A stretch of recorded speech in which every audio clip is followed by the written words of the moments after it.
Welcome to the series of English grammar. ये English grammar की series की video है। कंप्लीट सीरीज़ इस चैनल के ऊपर अपलोड की जा रही है और आज की वीडियो के अंदर आपको आर्टिकल्स करवाए जा रहे हैं, जिसके अंदर आपको बताया जाएगा कि आर्टिकल्स क्या होते हैं, इनका कहाँ पर इस्तेमाल किया जाता है और किस तरीके से ये सेंटेंस को क्लियर करने में और समझने में मदद करते हैं। तो शुरू करते हैं आज के इस ट्यूटोरियल को।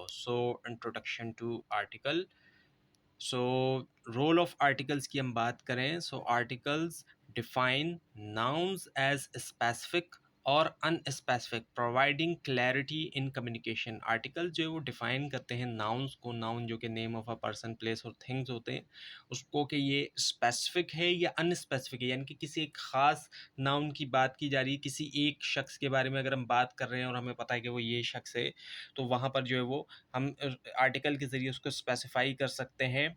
और अगर हम जनरल बात कर रहे हैं किसी के, हमें नहीं पता किस शख्स की बात हो रही है, वहाँ पर जो है वो अनस्पेसिफिक पर्सन की अगर हम बात करते हैं, तो वहाँ पे भी आर्टिकल के ज़रिए हम बता सकते हैं और इसी से हमें क्लैरिटी मिलती है कम्युनिकेशन के अंदर। डेफिनेट आर्टिकल होता है, the definite article the refers to the specific noun known to both speaker and listener।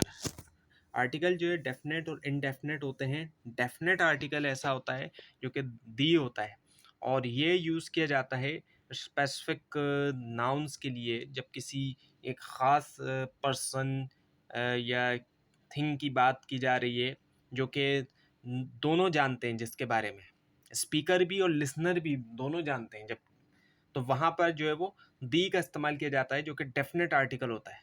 एक ख़ास ऐसी चीज़ जिसके बारे में दोनों जानते हैं, स्पीकर भी और लिसनर भी, वहाँ पर दी का इस्तेमाल जो है वो किया जाता है। और इनडेफिनेट आर्टिकल जो होता है, indefinite article a and an refer to non specific और general nouns in sentences. A और एन जो होते हैं ये इनडेफिनेट आर्टिकल होते हैं, जो कि नॉन स्पेसिफिक या जनरल जो है नाउन होते हैं सेंटेंसेस के अंदर।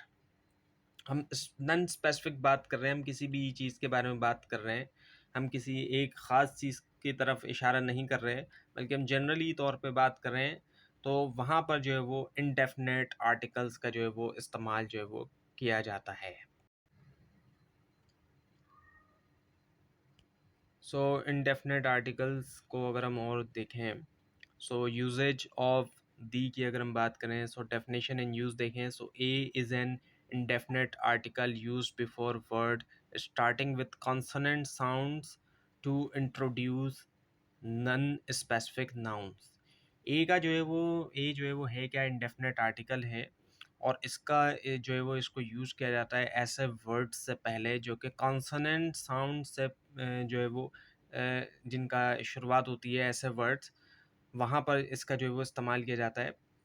और इंट्रोड्यूस करने के लिए नॉन स्पेसिफिक नाउन्स, कॉन्सोनेंट जो है वो क्या हैं, वाउल होते हैं, ए ई आई ओ यू। इनके अलावा जितने भी वर्ड्स हैं, लेटर्स हैं इंग्लिश के अंदर, वो कॉन्सोनेंट्स कहलाए जाते हैं। तो उन लेटर्स की साउंड्स से जो भी वर्ड स्टार्ट हो रहे होते हैं, उनके शुरू में जो है वो ए का इस्तेमाल जो है वो हम किए करते हैं, ताकि इंट्रोड्यूस कर सकें नॉन स्पेसिफिक नाउन्स को। और एग्जांपल अगर हम लें तो डॉग है, जैसे कि अब डॉग के अंदर जो वो ए ई आई ओ यू की साउंड जो है वो नहीं आ रही, तो इसीलिए डॉग। और हम किसी एक ख़ास डॉग के बारे में भी बात नहीं कर रहे हैं, डॉग और बुक। तो इस तरीके से, इसी तरह से कार, कैट, इस तरीके से।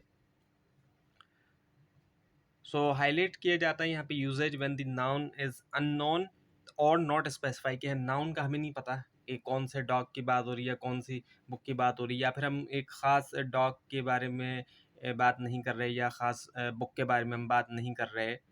तब generalisation purpose helps generalise nouns to refer to one among many common in everyday speech and writing. A जो है वो हेल्प करता है जनरलाइज करने में नाउन, जिससे मुराद जो है वो कोई एक चीज़ होती है बहुत सौ के दरमियान, और कॉमन होती है एवरीडे, रोज़मर्रा की जो स्पीच है और जो राइटिंग है। अब यूज़ ऑफ एन की हम बात करें, the article an is use before words that begin with vowel sound to add smooth pronunciation. अब जो वाउल साउंड से पहले जो लगेगा आर्टिकल वो एन लगता है, वो एन का इस्तेमाल किया जाता है जब भी वाउल साउंड वाले जो नाउन होंगे वहाँ पर उनसे पहले जो है वो जो वर्ड होंगे, वाउल साउंड वाले जो वर्ड होंगे उनसे पहले एन लगाते हैं हम, ताकि स्मूथ प्रोनाउंसिएशन हो, प्रोनाउंसिएशन जो है वो स्मूथ रहे इस वजह से।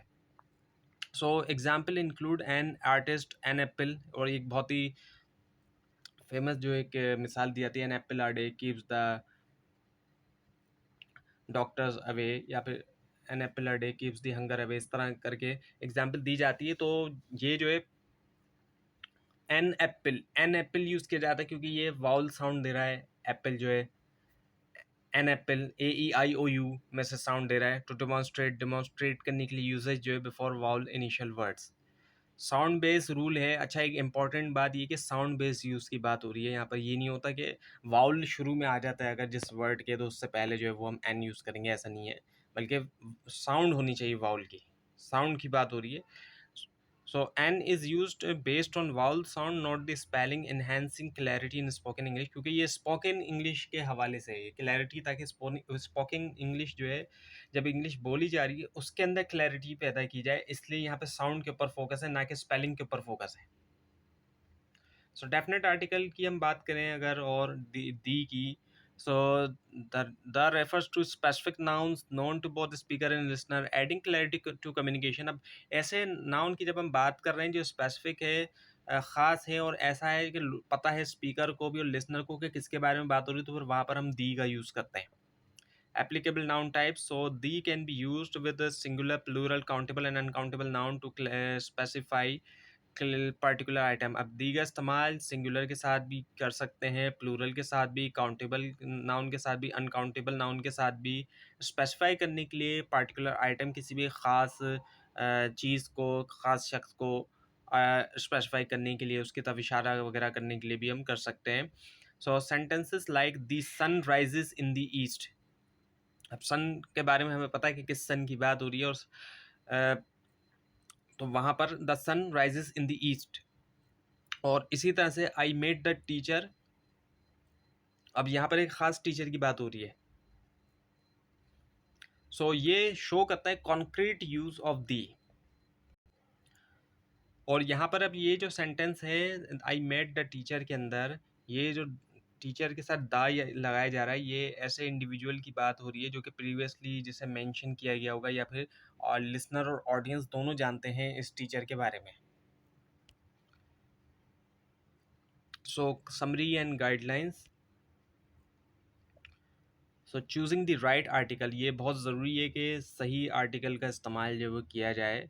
सो इंडेफिनेट आर्टिकल यूजेज की हम बात करें, सो ए जो है बिफोर वर्ड्स, ए का इस्तेमाल किया जाता है ऐसे वर्ड से पहले विद अ कॉन्सोनेंट साउंड, जो कि कॉन्सोनेंट साउंड देते हैं, जबकि एन जो है यूज़ किया जाता है बिफोर वर्ड्स ऐसे वर्ड से जो कि स्टार्ट होते हैं वाउल साउंड से, फॉर जनरल नाउन, और जनरल जो आम जो नाउन है उनके लिए, किसी एक ख़ास की बात नहीं हो रही। और डेफिनेट आर्टिकल यूजेज की हम बात करें, use the for specific noun, specific किसी खास के लिए, known to both speaker and listener, जो स्पीकर और लिसनर दोनों जानते हैं, यानी कि दोनों को पता है कि किसकी बात हो रही है। दी टीचर तो पता है कि कौन से टीचर की बात हो रही है, यहाँ पे दोनों को पता होगा। क्लैरिफाई करने के लिए मीनिंग जो है कम्युनिकेशन के अंदर। सो इंपॉर्टेंस ऑफ आर्टिकल्स की हम बात करें, mastering article usages improves grammatical accuracy and fluency in writing and speech for effective communication। तो जितना अच्छी तरीके से आप इसको मास्टर कर लेंगे, सीख लेंगे, ये जो है फंडामेंटल है इफ़ेक्टिव कम्युनिकेशन के लिए इंग्लिश में, और अंडरस्टैंड करना इन गाइडलाइंस को इस ये इंश्योर करता है एक्यूरेसी और फ्लुएंसी भी, दोनों रिटन और जो स्पीच है उन दोनों के अंदर, दोनों तरह की कम्युनिकेशन, चाहे वो रिटन हो या वो स्पीच हो। तो ये थी आज की वीडियो। आपको इस बारे में कोई क्वेश्चन है और अगर इसके अंदर कोई मिस्टेक भी दिखाई दे तो ज़रूर हाईलाइट कीजिए, और इस पूरी सीरीज़ को देखने के लिए इस चैनल को सब्सक्राइब कीजिए, बेल आइकन पर क्लिक कीजिए। Thanks for watching this video and best of luck.